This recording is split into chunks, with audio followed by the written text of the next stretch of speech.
Hey guys, I want to read you another story this time about fire safety. We're talking about some fire safety rules for your house and what we do if there's a fire.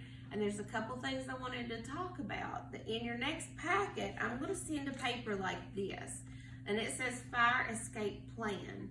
But if you don't want to wait for that packet, you can draw this on a regular sheet of paper, and it gives you some guidelines, and it just says to draw your house, kind of mark where your room is, where your doors are, your exits, your windows, and talk to your parents about if I'm in the bathroom, what do I do? If I'm in the kitchen, or if I'm in the bedroom, or which exit should I go out? What if this exit is blocked?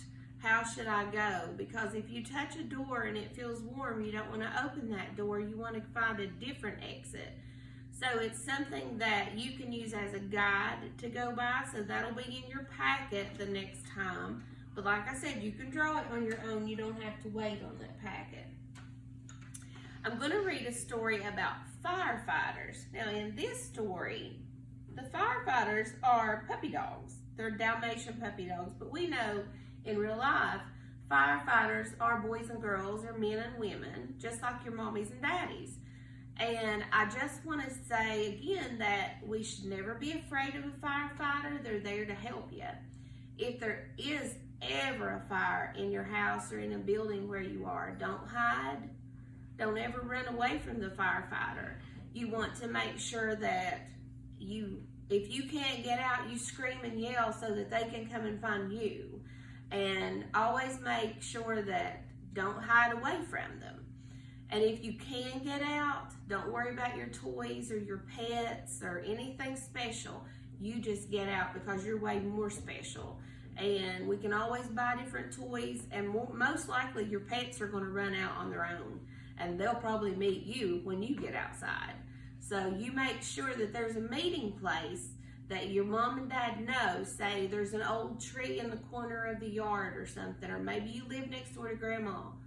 And I know when my kids were little, I always said we're going to go to Nana's driveway. And that was our meeting place, that if they ever got out of the house without me, and then when we all gathered outside together, we would all be in one spot, and I would know everybody was safe. So you can talk to your parents and find out where your meeting place would be. And if you ever need to call a firefighter, there's a number that you and your parents can talk about, and it's 911. And that's only for emergencies. We don't call them just to be talking or just for fun. It's only if there's an emergency. But they're there to help. And that's a small number, it's just 3 numbers, 911. And that way that you can call them to let them know you need help if there's a fire. But this story I'm going to read today is about firefighters. And like I said, they're the Dalmatian puppy dog. And that's kind of like the puppy dog that hangs out with the firemen that you see a lot in the pictures. But these puppies are pretending to be the real firefighters, and they're fighting the fires. And fire is very, very dangerous. It can get really big, really fast. So it's never something to play around. When the fire bell rings, firefighters stop whatever they're doing. They slide down the fire pole one after the other, pull on heavy pants and heavy boots, and into their coats and on with the hats, and up on the trucks they go.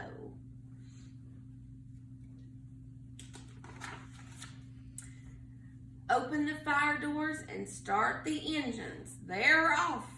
Okay, so they're leaving the fire department, and these firefighters work in a city.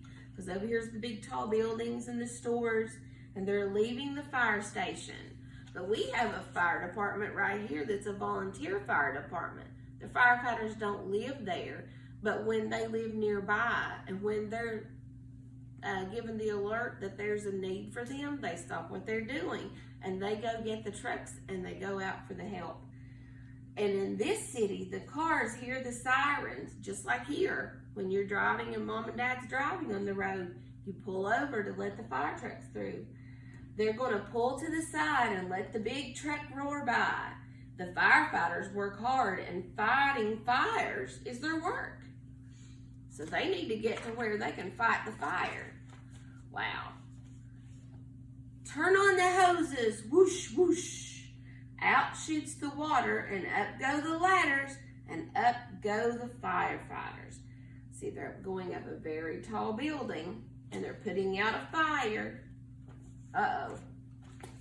Once inside, the firefighters have to wear a special mask to help them breathe through the smoke. And they search upstairs and downstairs to get everyone out. After the firefighters put out the fire with everyone safe and sound and warm, their hard work is done. So once the firefighters put out the fires, they get the people out safely, they turn them over to the doctors and the nurses and the ambulance workers that are making sure that everyone is safe. They work together with these people. Time to look around and time to ask questions. Firefighters have questions to do their jobs. How did this fire start burning? Firefighters will search all around the fire, poking and checking for answers to their questions.